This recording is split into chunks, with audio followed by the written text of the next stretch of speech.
Eh, Kami izin karena moderator yang biasanya sedang mengikuti pengkaderan kader ulama di MUI Sulsel, yaitu Ustadz Aslam Latang, yang kedua ada Ustadz Farid, yang ketiga ada Ustadz Fatur, yang ketiganya merupakan para asatidz di pondok. Untuk info selanjutnya juga Syekh, sebelum kita insyaallah mohon doanya juga Syekh, anak-anak di sini, para santri kami, para santri kita sedang melakukan atau sedang melaksanakan ujian sumatif akhir semester ganjil tahun ajaran 2024-2025 Syekh. Masyaallah, barakallahu fiik. Allah. Muwaffaq. Gimana Syekh? Muwaffaq, semoga diberi taufik. Amin. Amin. Oke, Tayyib Syekh, mungkin sebelum kita berlanjut ke pengajian, akan ada salah satu santri yang membacakan pembahasan sebelumnya.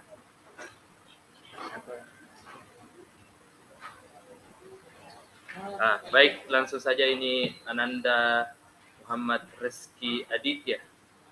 Fadhal.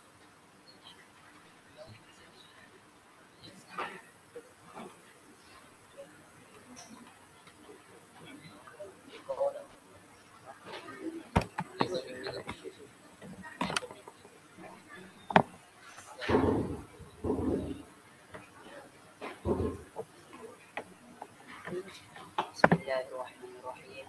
Assalamualaikum warahmatullahi wabarakatuh. Waalaikumsalam warahmatullahi wabarakatuh.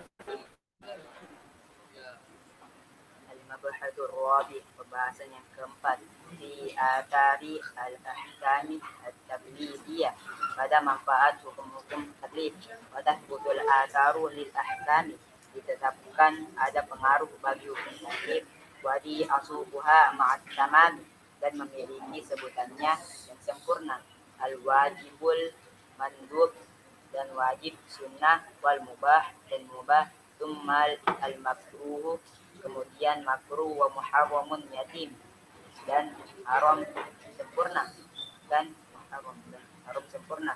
Wal awwalu, yang pertama, al-mahkumu bit thawab, yang dihukumi dengan pahala, fi fi'ali, dalam melakukannya, wal tarku bil iqad, dan meninggalkan dengan siksa. Barakallahu fiik, jazakallahu khair. Oke. Syukran Tayyib Syekh.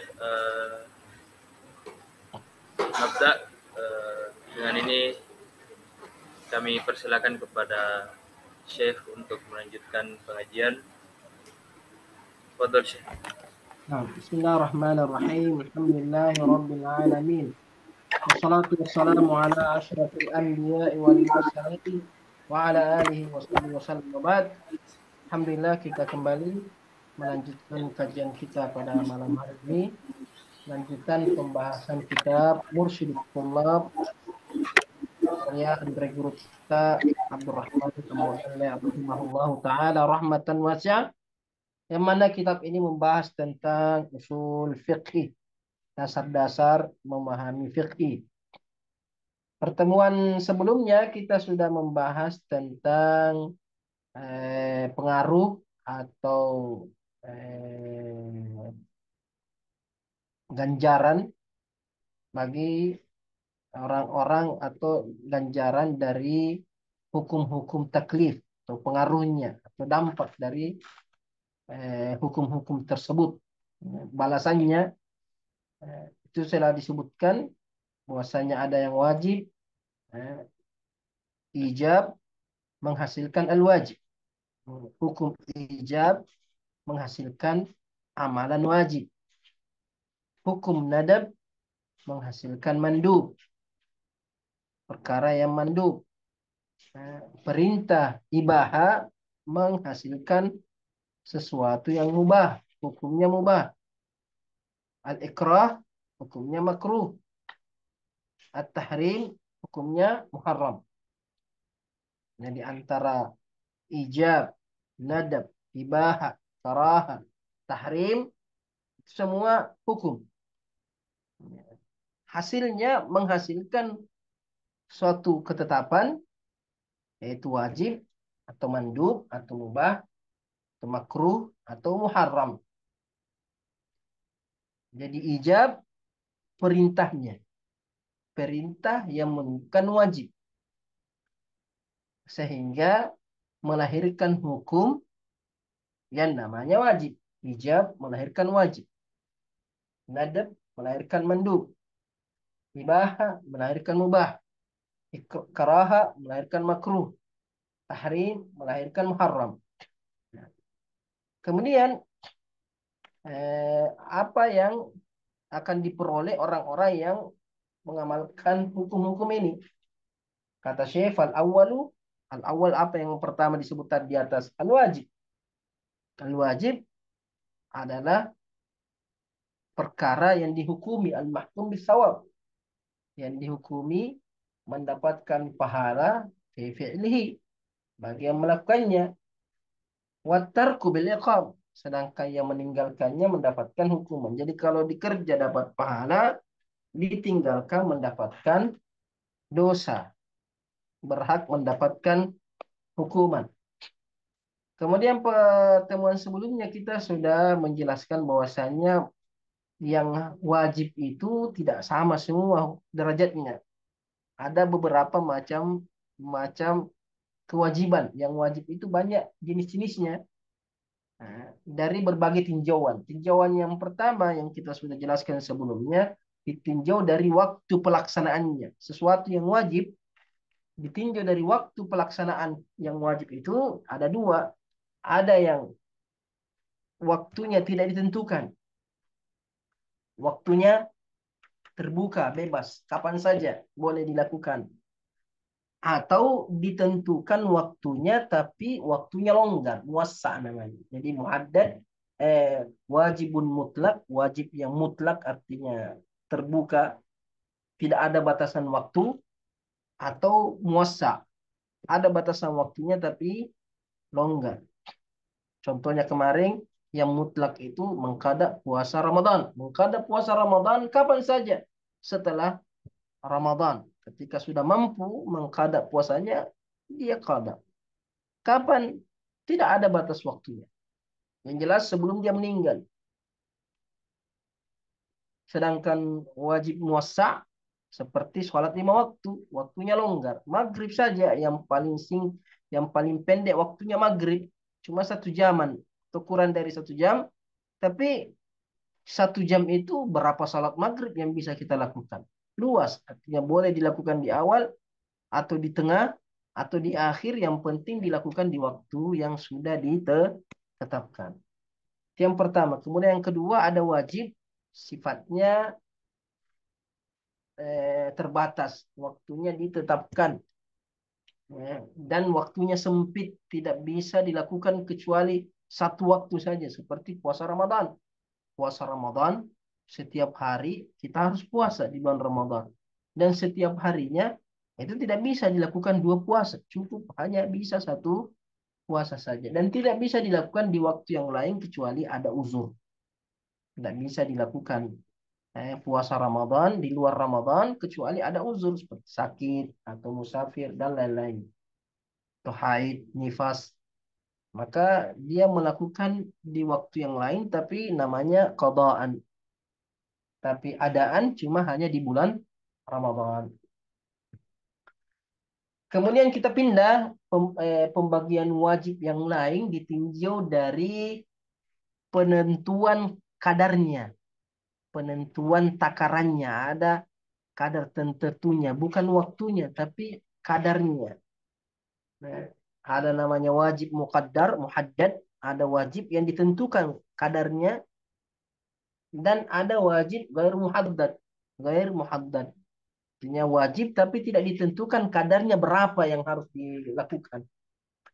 Contohnya yang pertama yang muqaddar itu atau yang muhaddad seperti zakat. Zakat ada batasannya, ada takarannya.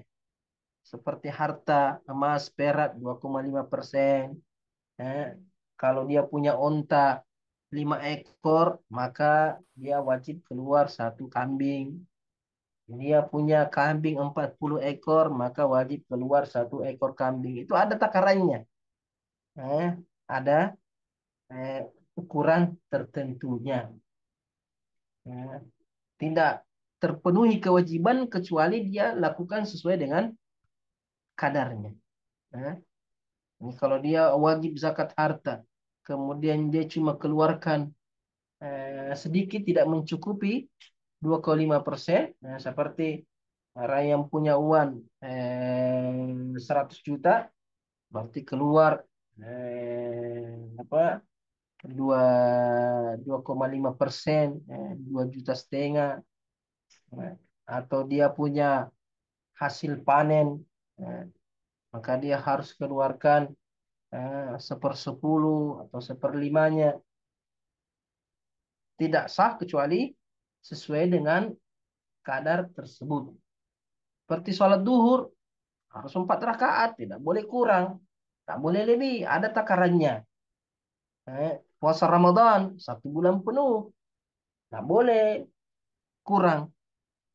Dia puasa cuma 15 hari, tidak boleh. Ada ukuran yang sudah ditetapkan, tidak boleh dikurangi.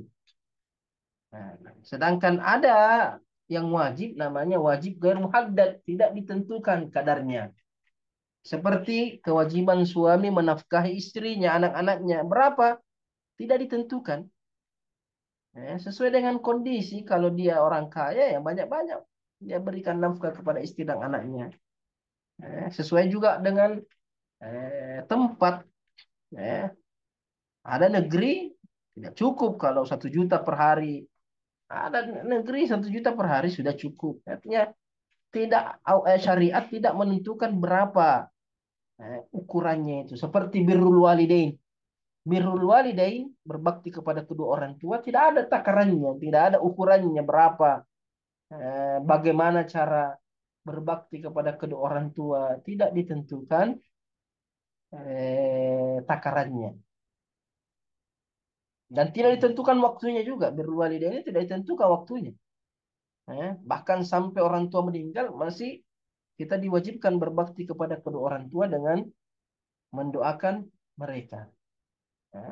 Sama seperti berbuat baik kepada tetangga, menjamu tamu. Nah, ini semua kewajiban-kewajiban yang tidak ditentukan kadarnya, dikembalikan kepada urf, pada kebiasaan. Bagaimana biasanya orang menjamu tamu. Ada kampung, kalau tamunya datang itu wajib dikasih makan. Ada tamu ya cukup dikasih minum teh. Ada negeri juga tidak ada teh, tidak ada air putih. Yang penting disambut dengan baik, tidak harus diberikan hidangan. Jadi tergantung kondisi dan keadaan di lingkungannya. Tidak ada eh, ukuran tertentu. Ini yang kedua, pembagian wajib yang kedua, muhaddad dan tidak muhaddad. Muhaddad wa ghair muhaddad. Kemudian yang ketiga, pembagian wajib ditinjau dari tinjauan yang lain. Ada namanya wajib muayyan, ada juga wajib ghair muayyan. Ada wajib ditentukan apa yang harus dilakukan. Ditentukan ditentukan perbuatannya harus melakukan ini. Ditentukan sifatnya, ditentukan perbuatannya. Ada yang wajib tidak ditentukan, kita disuruh memilih yang mana saja yang kita mau kerja. Yang jelas ada di antaranya yang kita kerja, namanya terkadang juga dinamakan mukhayyar, suruh memilih. Suruh memilih. Contohnya wajib muayyan seperti puasa Ramadan. Ini Ramadan yang wajib puasa. Tidak boleh mengatakan Ramadan saya tak usah puasa, saya tidur saja. Ya bisa. Atau Ramadan saya bersedekah saja. Tidak bisa saya puasa, saya bersedekah saja. Tidak boleh. Dia harus puasa. Tak boleh diganti dengan yang lainnya. Ya. Tidak boleh diganti dengan yang lainnya kecuali ada uzur, kecuali ada alasan yang lain. Ya. Seperti sholat 5 waktu. Tidak boleh mengatakan saya ganti saja sholat dengan berzikir saja. Eh, eh, Mengatakan ala bidzikri apa wala dzikrullahi akbar. Jadi dia tidak sholat, dia duduk saja berzikir, bertafakur selama 5 menit, mengatakan ini sudah pengganti sholat duha. Tidak boleh. Harus dikerjakan sholatnya. Nah, sudah ditentukan bagaimana gerakan-gerakan sholatnya. Tidak boleh diganti dengan yang lain. Seperti berwudu sebelum sholat. Sudah ditentukan cara wudhunya. Tidak boleh katakan saya berwudu kumur-kumur saja sudah dianggap wudhu. Saya cuci muka saja sudah dianggap wudhu. Tidak boleh. Ada ketentuannya, ada aturannya. Ada namanya wajib gair muayyan atau mukhayyar. Disuruh memilih. Seperti apa? Kafaratul aiman. Membayar sumpah. Orang yang melanggar sumpahnya itu dikasih 3 pilihan. Kasih 3 pilihan. Memberi makan 10 fakir miskin, atau memberi pakaian, atau memerdekakan budak. Jadi disuruh memilih 3. Tidak ditentukan yang mana yang dia kerja. Yang jelas pilih salah satunya. Kalau dia memberi makan 10 orang miskin sudah cukup. Atau dia memberi mereka pakaian. Pakaian lengkap atas bawah. Atau dia memerdekakan budak. Nah, ketika tidak mampu, kalau memang tidak mampu yang tiga-tiganya ini, salah satu dari 3 ini, baru dia diwajibkan berpuasa. Jelas? Di awal dikasih pilihan. Wajib, tapi boleh memilih. Boleh memilih antara memberi makan, atau memberi pakaian, atau memerdekakan budak. Namanya wajib ghairu muayyan. Wajib ghairu muayyan atau wajib wajib mukhayyar. Mukhayyar. Jadi ada beberapa ibadah yang kita disuruh memilih salah satu dari 3 ibadah tersebut. Kemudian yang keempat di antara pembagian wajib ada namanya wajib untuk person aini, ada wajib kifai. Ada wajib untuk setiap orang, setiap person mukallaf wajib melakukannya. Ada namanya wajib kifai, artinya cukup 1 orang, beberapa orang yang lain sudah gugur. Seperti yang fardu ain ya, sholat, puasa, berbakti kepada orang tua, berbuat baik kepada tetangga. Nah, ini hukumnya wajib, setiap person wajib melakukannya. Sedangkan yang fardu kifayah, wajib kifai, ya seperti sholat jenazah. Tidak mesti semua orang mensolati jenazah. Kalau sudah ada yang melakukannya, maka yang lain gugur. Tapi kalau salah semua tidak ada yang melakukan sama sekali, tidak ada satupun orang yang melakukannya, maka semuanya berdosa. Semuanya berdosa. Seperti menjawab salam ketika seseorang memberi salam kepada kerumunan orang, ada 10 orang. 1 orang memberi salam kepada 10 orang. Maka menjawab salam hukumnya fardu kifayah. Kalau sudah ada 1 yang menjawab, maka yang 9 gugur. Tapi kalau 10 orang tidak ada yang menjawab salam, maka 10-10-nya berdosa.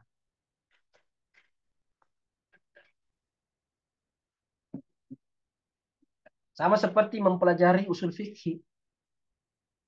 Sebagian ulama mengatakan mempelajari usul fikih itu fardu kifayah. Harus ada di antara kaum muslimin yang mempelajarinya untuk menjaga agama ini. Tidak wajib untuk semua orang. Tapi kalau tidak ada yang mempelajarinya, berdosa semua. Dosanya ditanggung semua. Nah, ini 4 pembagian wajib. Kemudian kita masuk ke bait selanjutnya, kata Andre Gurupta, wasani ma fi fi'lihi thawabu walam yakun fi tarkihi iqabu. Wasani, apa yang kedua yang disebutkan di atas setelah wajib adalah al-mandub. Jadi al-mandub itu as-sani. As-sani yaitu yang mandub, yang kedua. Apa itu mandub? Atau apa akibat atau apa ganjaran bagi orang yang melakukannya atau meninggalkannya, mafi fi'li sawab. Mandub itu sesuatu yang apabila dilakukan dia mendapat pahala. Walam yakun fi tarkihi iqab. Dan orang yang meninggalkannya tidak mendapatkan hukuman. Yang meninggalkannya tidak mendapatkan hukuman. Artinya tidak berdosa kalau dia tinggalkan.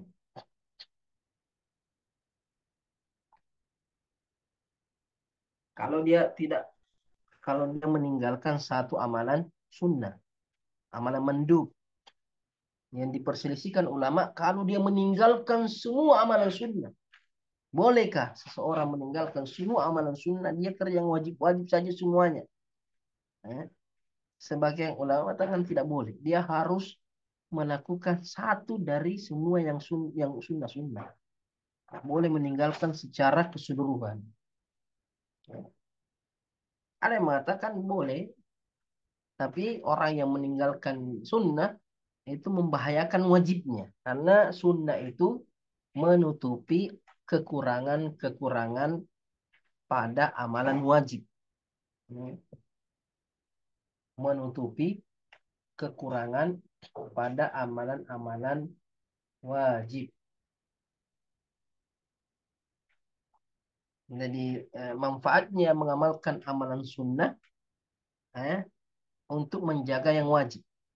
Kalau orang semangat melakukan amalan sunnah, malam mandub, sekalipun tidak dihukum kalau meninggalkannya, tapi itu menjaga amalan wajibnya. Jadi kalau yang sunnah dia jaga, maka yang wajib lebih dia jaga. Kemudian kalau ada kekurangan dari ibadah-ibadah wajibnya, maka akan ditutupi dengan amalan sunnahnya. Jadi kalau salat 5 waktunya ada yang kurang, maka diambil dengan salat-salat sunnahnya.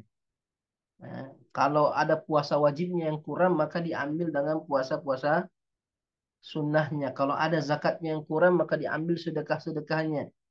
Kalau ada haji yang kurang, diambil dari umrah-umrah sunnahnya. Dan seterusnya. Kemudian, amalan sunnah ini, amalan sunnah, itu yang membedakan kualitas seseorang. Yang membedakan derajat seseorang di sisi Allah adalah amalan sunnah. Karena amalan wajib kita sama. Sholat 5 waktu semua sama. Puasa Ramadan semua sama.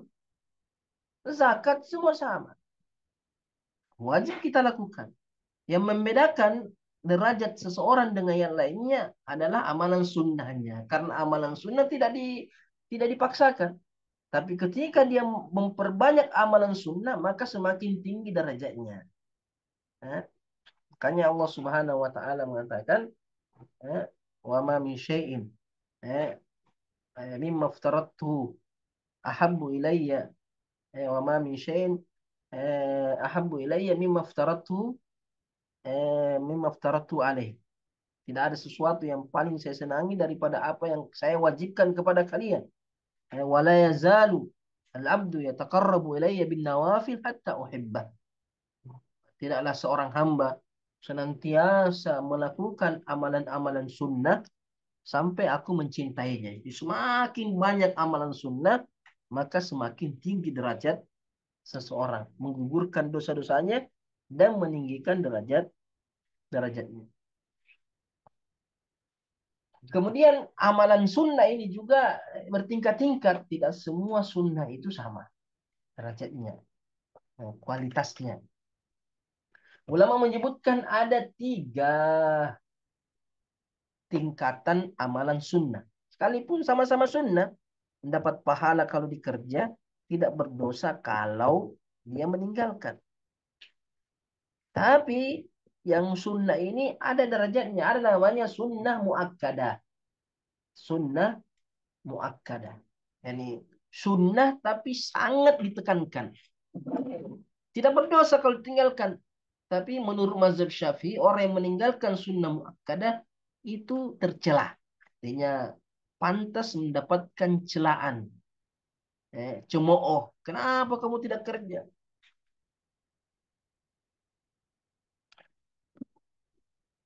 Tidak berdosa tapi dicela. Sunnah muakkadah ini adalah sunnah yang sangat dijaga oleh Nabi SAW. Bahkan tidak pernah Nabi tinggalkan.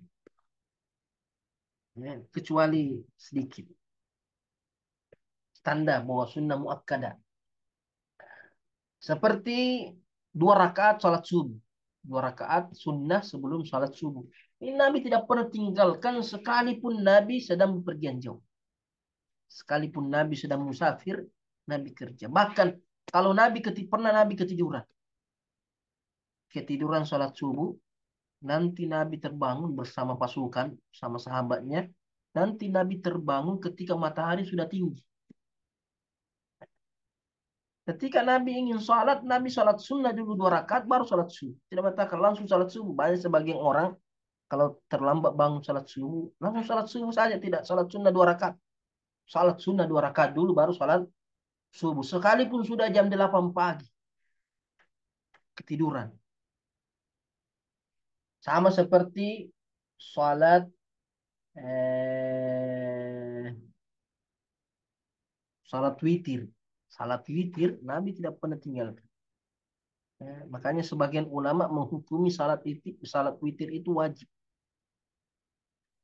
Ya. Sama juga sunnah ratibah. Sunnah ratibah yang 10 rakaat atau yang 12 rakaat. Nah, ini semua sunnah-sunnah yang sangat ditekankan. Biasanya sunnah muakkadah ini biasanya diperselisihkan. Sebagian ulama menghukuminya wajib. Sebagian ulama menghukuminya wajib. Seperti sholat Aid. Sebagian ulama menghukumi wajib. Sebagian ulama menghukumi sunnah muakkadah. Jadi yang diperselisihkan wajib sunnahnya ini biasanya dia sunnah muakkadah. Seperti sholat berjamaah. Sebagian ulama menghukumi sholat berjamaah wajib. Sedangkan jumhur ulama dia sunnah muakkadah. Kenapa? Karena dalilnya sangat kuat untuk mewajibkan. Untuk mewajibkan. Namanya sunnah muakkadah. Ada namanya sunnah ghairu muakkadah. Sunnah dan tidak terlalu ditekankan. Seperti Nabi SAW mengatakan, Sallu qabla al-maghrib, sallu qabla al-maghrib, sallu qabla al-maghrib, ila sya'. Salatlah sunnah sebelum salat maghrib. Salat sunnahlah sebelum maghrib. Salat sunnah. Liman sya', bagi yang mau. Tidak ada paksa, tidak terlalu ditekankan.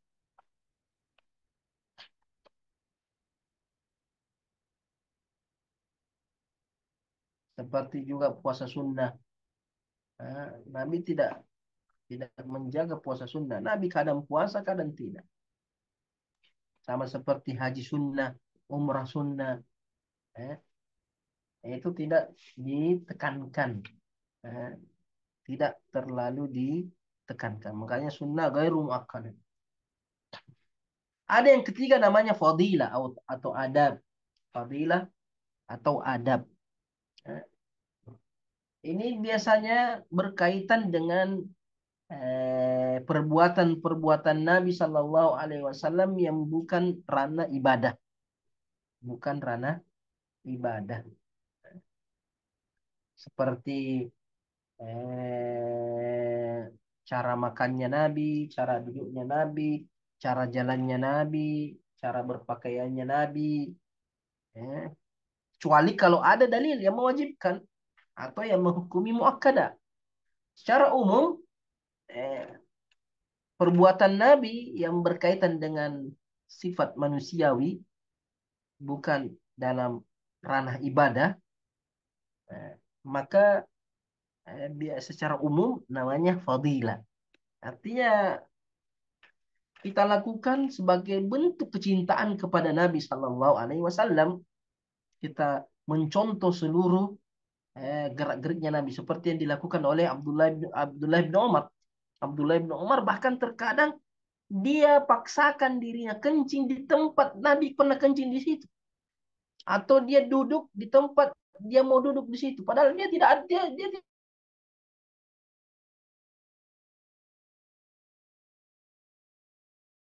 berteduh di bawah pohon itu, dia berteduh di bawah pohon itu. Eh, di perjalanan, saya pernah lihat Nabi singgah di tempat ini, dia juga singgah. Padahal itu Nabi lakukan hanya tabiat, artinya tidak ada sesuatu yang menunjukkan bahwa itu ibadah yang harus diikuti.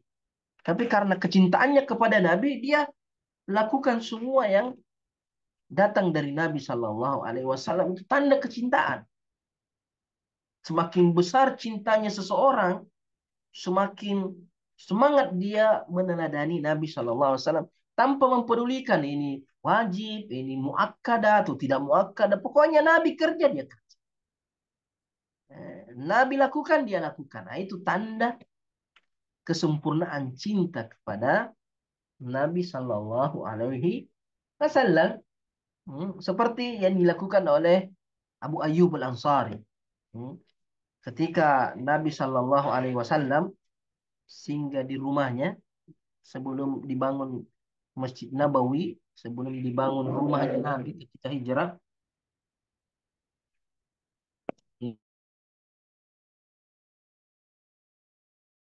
Setiap ditawari makanan, Abu Ayyub perhatikan apa yang Nabi senangi. Oh, Nabi senang makan ini. Dia juga senang makan itu. Suatu hari Nabi ada satu makanan tidak disentuh oleh Nabi SAW. Tidak ada dicicipi. Ternyata itu ditanyakan kepada Nabi. Nabi, ya Rasulullah, kenapa tidak makan ini makanan ini?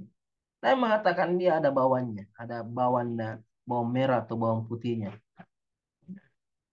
Abu Ayyub mata, ya Rasulullah, haramun hu, apakah itu haram? Sehingga kamu tidak makan. Kamu katakan tidak haram, tapi saya tidak suka baunya. Ya, karena ini unaji malam tunaji. Saya bermunajat dengan zat yang kalian tidak temani bermunajat. Nabi bermunajat dengan Allah secara langsung. Dengan para malaikat. Akhirnya Abu Ayyub meninggalkan makan bawang karena Nabi meninggalkan. Padahal sahabat lain mengatakan mazil tu uhibbud dubba lamma raaitu Nabi SAW yatatabba'ud dubba. Saya eh, cinta kepada labu, suka makan labu karena pernah melihat Nabi lahap sekali makan labu. Padahal dia tidak suka makan labu, tapi karena lihat Nabi suka makan labu, dia juga makan labu. Nah, ini tanda cintanya kepada Nabi Shallallahu Alaihi Wasallam. Ya, cara berpakaiannya, kelihatan dari belakang penuh memenuhi dadanya. Ya. Kemudian bagaimana Nabi ketika jalan, bagaimana Nabi ketika duduk. Nabi SAW tidak suka makan tidak suka makan sambil bersandar, inilah aku muttaqian dan seterusnya. Ya, secara umum, tapi terkadang ada seperti makan pakai tangan kanan itu wajib.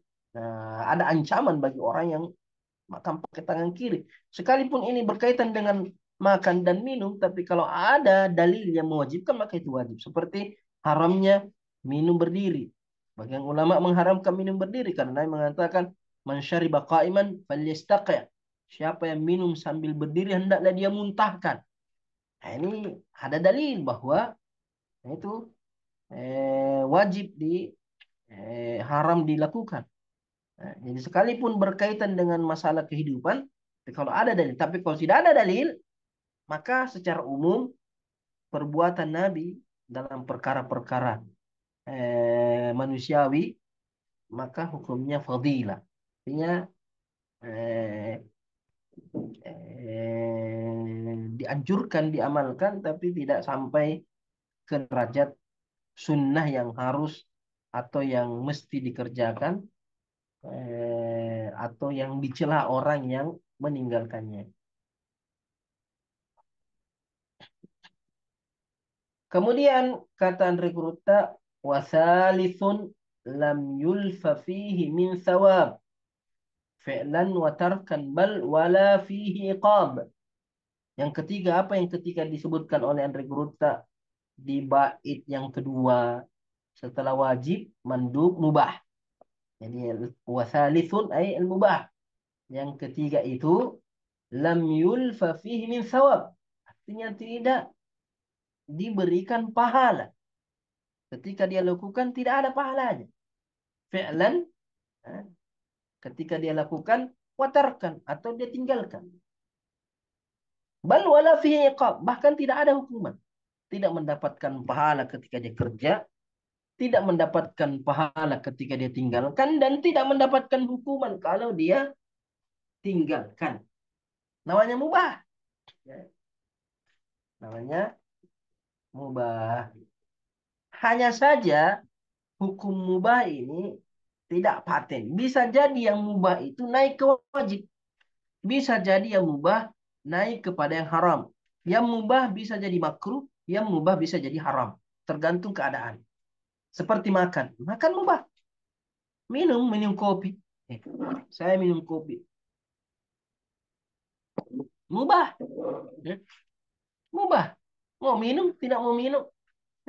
Tapi ketika meminumnya, eh, eh, mengakibatkan seumpamanya dia tidak tidur, dia tidak sholat subuh. Haram. Kenapa? Karena kau minum kopi, menyebabkan kau begadang, begadangmu menyebabkan kamu tidak sholat subuh.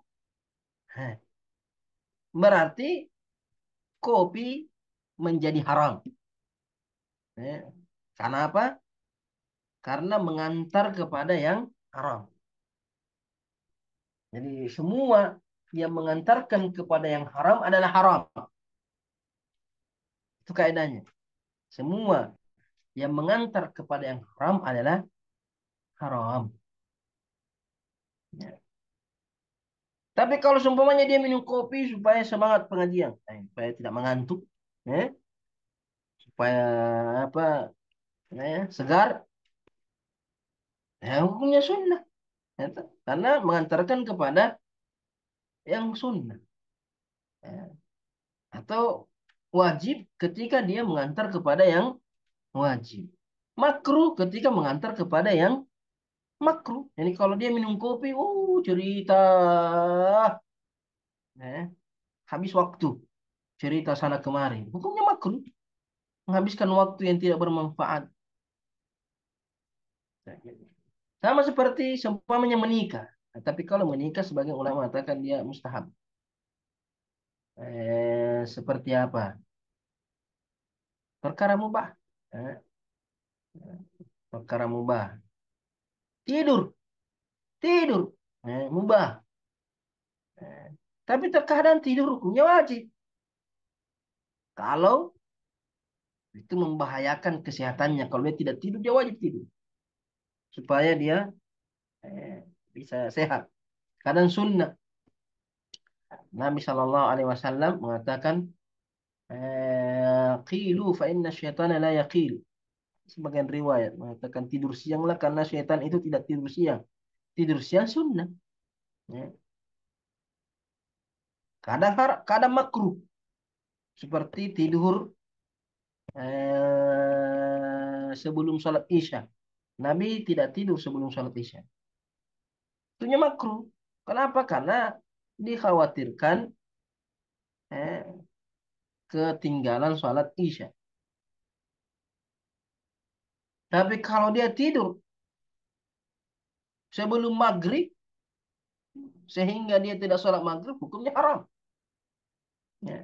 Jadi intinya apa? Mubah itu sesuatu yang dihukumi mubah, yang tidak ada perintah, tidak ada larangan, biasanya berkaitan dengan kehidupan manusiawi. Ya, berjalan. Jalan itu, jalan. Mau jalan, duduk, ya, bersandar. Nah, ini semua hukumnya mubah, berbicara. Tapi hukum mubahnya bisa berpindah sesuai dengan akibat yang disebabkan oleh perbuatan mubah tersebut.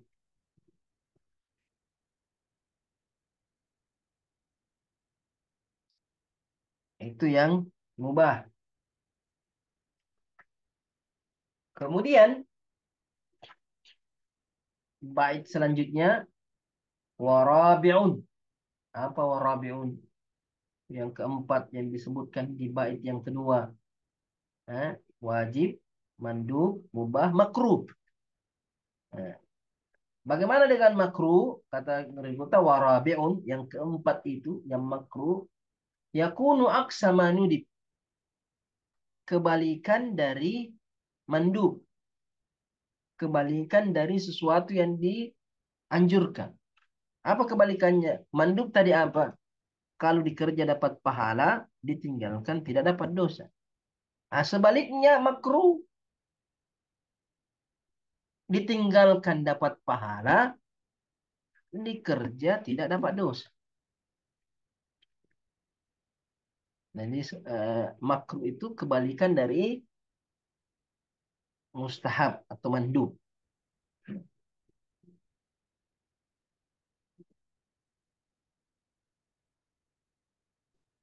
Wa khamisun, yang kelima, muharram. Yang kelima itu yang disebutkan di bait yang kedua adalah muharram. Yakunu aksa ma yajib. Yakunu aksa ma yajib. Sesuatu yang eh, berlawanan dengan yang wajib atau lawannya wajib. Wajib apa? Kalau dikerja dapat pahala, ditinggalkan dapat dosa atau hukuman. Sedangkan haram, kalau dikerja dapat dosa, ditinggalkan dapat pahala. Ya, dikerjakan, dia dapat dosa, ditinggalkan justru dapat pahala.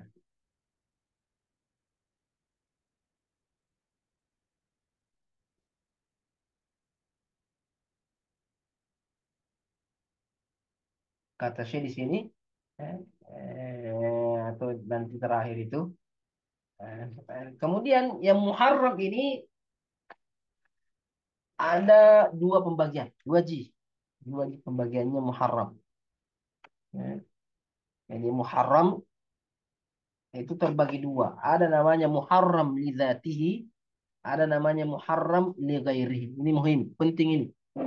Muharram li dzatihi dan muharram li ghairihi. Artinya dia haram, memang dianya yang diharamkan. Perbuatan itu yang diharamkan, benda itu yang diharamkan. Li dzatihi, zatnya. Ada yang muharram li ghairi, asalnya dia tidak haram, tapi mengantar kepada yang haram, akhirnya dia haram. Menjaga jangan sampai terjerumus kepada yang haram. Makanya dia diharamkan karena akan mengantar kepada yang haram. Contohnya muharram lidatihi, seperti syirik, menyekutukan Allah Subhanahu wa taala, meminta kepada selain Allah, meminta pertolongan, meminta bantuan, meminta apa saja kepada selain Allah, perkara-perkara yang tidak bisa dilakukan oleh manusia yang masih hidup, apalagi kalau sudah mati. Berzina, zina haram lidatihi, mencuri, makan babi. Nah, ini semua bendanya diharamkan. Zatnya yang diharamkan. Yang melakukan ini semua mendapatkan dosa dan yang meninggalkan dapat pahala. Jadi kalau ada orang, dia tidak pernah berzina. Tidak pernah berzina. Kenapa? Karena Allah mengharamkan, maka dia dapat pahala. Selama dia tidak berzina, dia dapat pahala. Karena dia tinggalkan karena Allah. Tapi kalau ada orang tidak berzina, bukan karena haram, menurut dia halal. Berarti suka sama suka. Cuma dia tidak ada yang sukai. Tidak ada pasangannya. Jadi dia tidak berzina bukan karena menganggap itu haram, tapi karena belum dapat jodoh, belum ada pasangannya, tidak ada dapat. Maka dia dapat dosa sekalipun dia tidak kerja, bahkan bisa masuk kepada kekufuran karena dia menghalalkan yang haram. Jadi ketika orang tidak meninggalkan, dia tidak mencuri, tidak pernah mencuri. Kenapa dia tidak mencuri? Karena haram. Maka dia dapat pahala. Tapi kalau dia tidak mencuri karena tidak ada kesempatan atau belum ada keperluan, maka dia dapat dosa. Karena dia tidak melakukannya bukan karena takut kepada Allah, tapi karena takut sama manusia. Jadi ketika orang tidak mencuri, dia dapat pahala. Alhamdulillah, kita tidak pernah makan babi. Kenapa kita tidak makan babi? Karena haram. Maka kita, selama kita tidak makan babi, kita dapat pahala terus. Kita terus dapat pahala. Kita tidak pernah minum khamar. Alhamdulillah. Tapi kenapa kamu tidak minum khamar? Tidak kusuka baunya, tidak kusar saya. Tidak dapat pahala. Tapi kalau kamu katakan, saya tidak minum khamar karena Allah mengharamkan. Maka terus dia dapat pahala. Sekalipun dia tidak kerja. Kalau dia kerja, dapat dosa. Dia tidak kerja, dapat pahala. Jadi tidak mesti dia dapat pahala nanti kalau ada yang tawari. Ini minum dulu.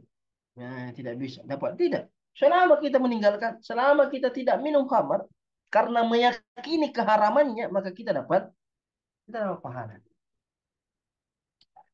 Itu namanya muharram lidatihi. Ada namanya muharram li ghairi. Muharram li ghairihi, dia haram karena mengantar kepada yang haram. Seperti melihat aurat. Melihat aurat itu haram. Kenapa? Karena mengantar kepada zina. Allah mengatakan la taqrabuz zina. Jangan dekati zina, bukan jangan berzina. Kalau jangan berzina berarti boleh jadi dekati. Tapi kata la taqrab, jangan mendekati segala sesuatu yang bisa mengantar kepada zina. Di antaranya memandang yang haram, melihat aurat perempuan. Melihat apalagi kalau pegang-pegang. Aduh, lebih parah lagi. Jadi memandang, memegang yang bukan muhrimnya, haram. Haram li ghairihi.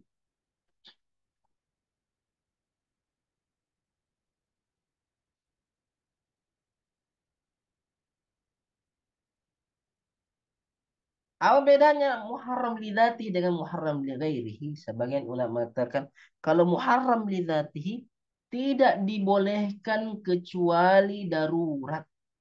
Darurat.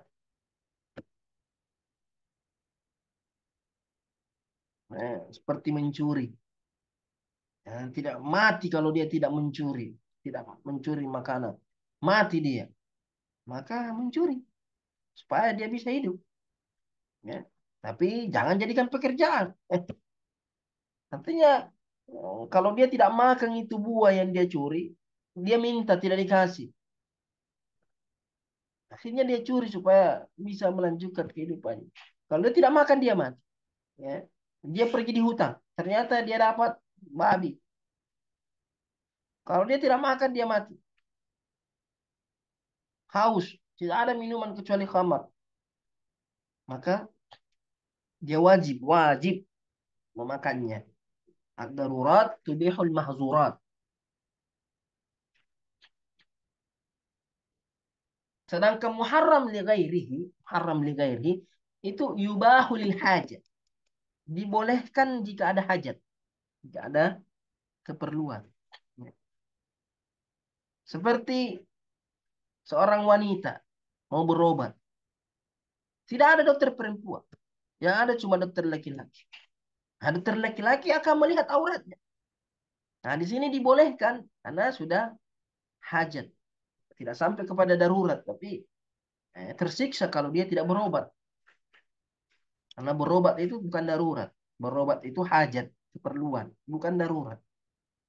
Karena berobat belum tentu kamu sehat. Udah pasti. Cuma karena kalau tidak berobat ya tersiksa dia.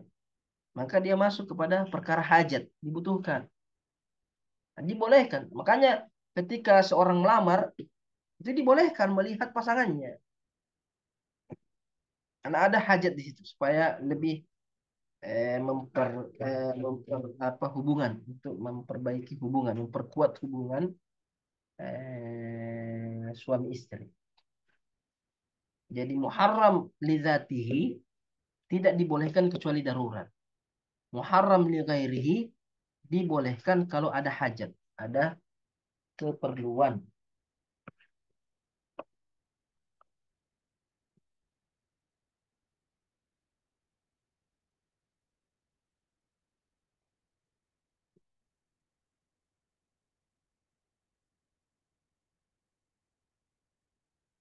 Di antara perbedaan antara muharram lidzati dan muharram li ghairi,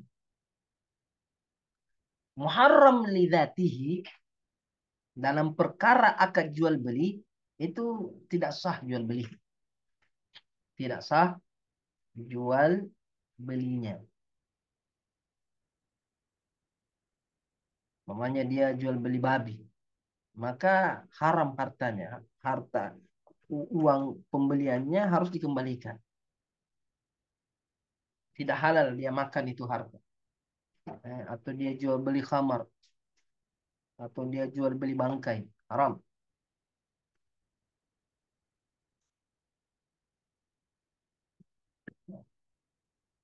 Sama seperti dia menikahi saudari atau menikahi ibunya.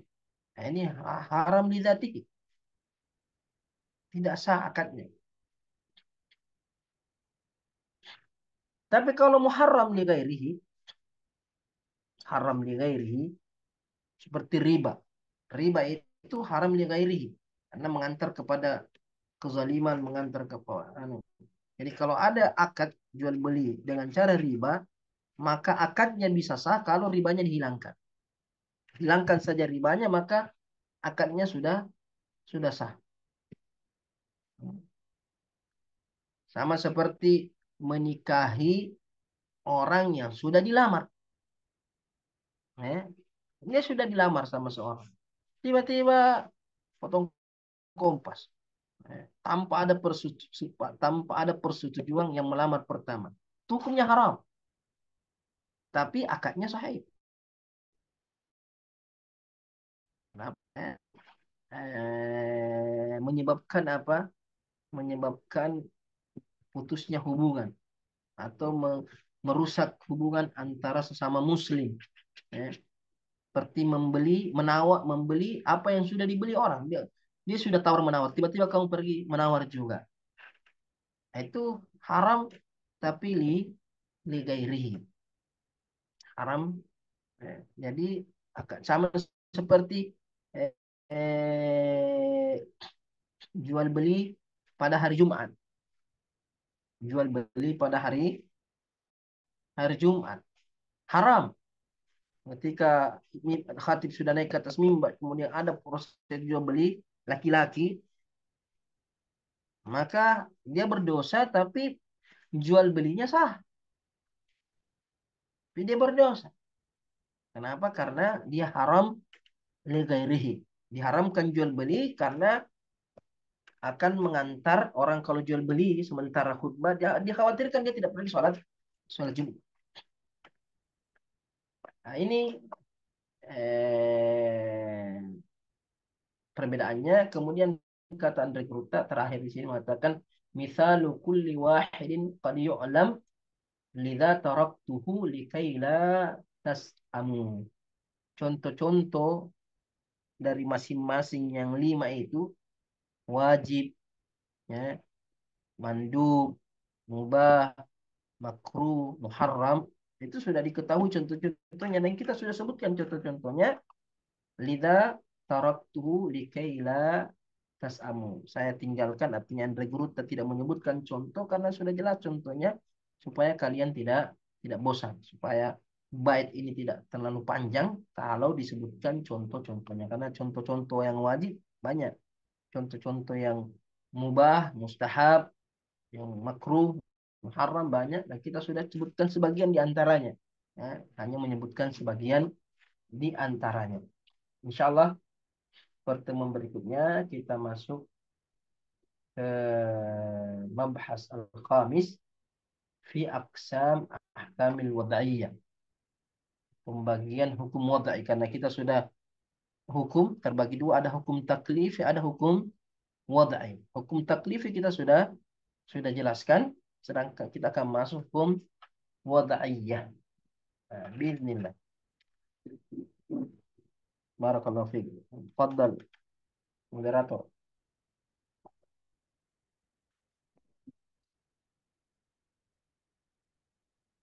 Allah. Pak Syekh mau bertanya. Benar. Bismillah, Assalamualaikum warahmatullahi wabarakatuh. Waalaikumsalam. Alhamdulillah. Jadi tadi tentang penjelasan tentang Syekh jual tawar menawar. Jadi ketika ada antara penjual dengan pembeli yang sudah terjadinya tawar menawar antara mereka, dan ketika kita datang menawarkannya lagi dengan harga yang lebih tinggi, maka haram hukumnya. Jadi bagaimanakah dengan pelelangan?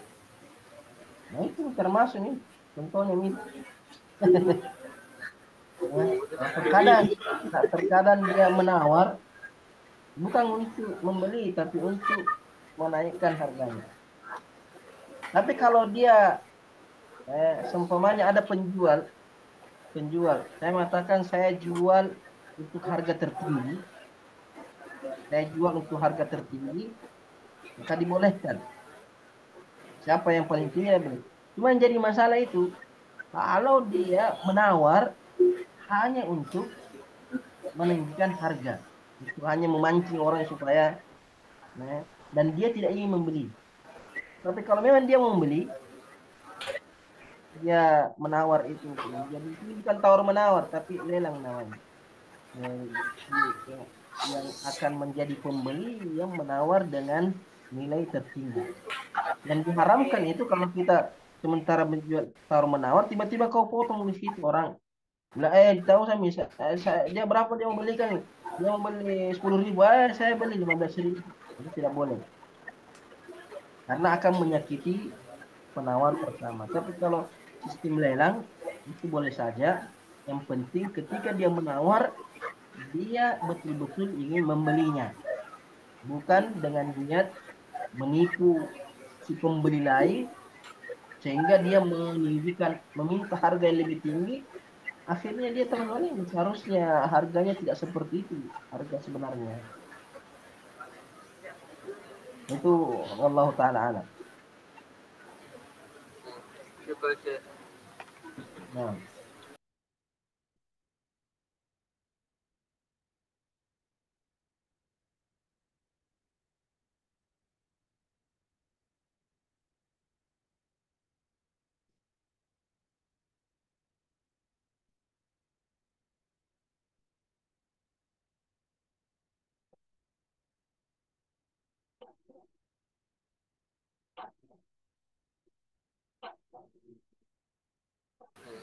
Afwan Syekh, mungkin maksudnya lagi ada urusan. Jadi alhamdulillah sudah tadi penjelasan dari Syekh tentang bab keempat, ganjaran orang yang perbuatan ada mandub, makruh, haram dan mubah. Dan alhamdulillah kita telah selesai menyelesaikannya, dan semoga adanya pengajian kita ini lebih berkah oleh Allah, dan lebih baiknya diakhiri dengan doa Syekh. Bismillahirrahmanirrahim. Alhamdulillahirabbil alamin wassalatu wassalamu ala Muhammadin wa ala alihi wasallam. Allahumma inna nas'aluka bi annaka antallah la ilaha illa anta al-ahadus samad alladzi lam yalid wa lam yulad wa lam yakul lahu kufuwan ahad. La ilaha illa anta subhanaka inni kuntu minadh dhalimin. Allahumma rabbana dhalamna anfusana wa illam taghfir lana wa tarhamna lanakunanna minal khasirin. Allahumma rabbana la tuzigh qulubana ba'da idh hadaytana wa hab lana min ladunka rahmah innaka antal wahhab. اللهم يا مقلب القلوب ثبت قلوبنا على دينك، يا مصرف القلوب صرف قلوبنا إلى طاعتك. اللهم وفقنا لما تحب وترضى. اللهم وفق أبنائنا في الامتحان وارزقهم النتيجة الموفقة المرضية. اللهم علمنا مما ينفعنا وانفعنا بما علمتنا. اللهم رب زدنا علما. ربنا آتنا في الدنيا حسنة وفي الآخرة حسنة وقنا عذاب النار. وصلى الله على محمد وعلى آله وصحبه وسلم. والحمد لله رب العالمين.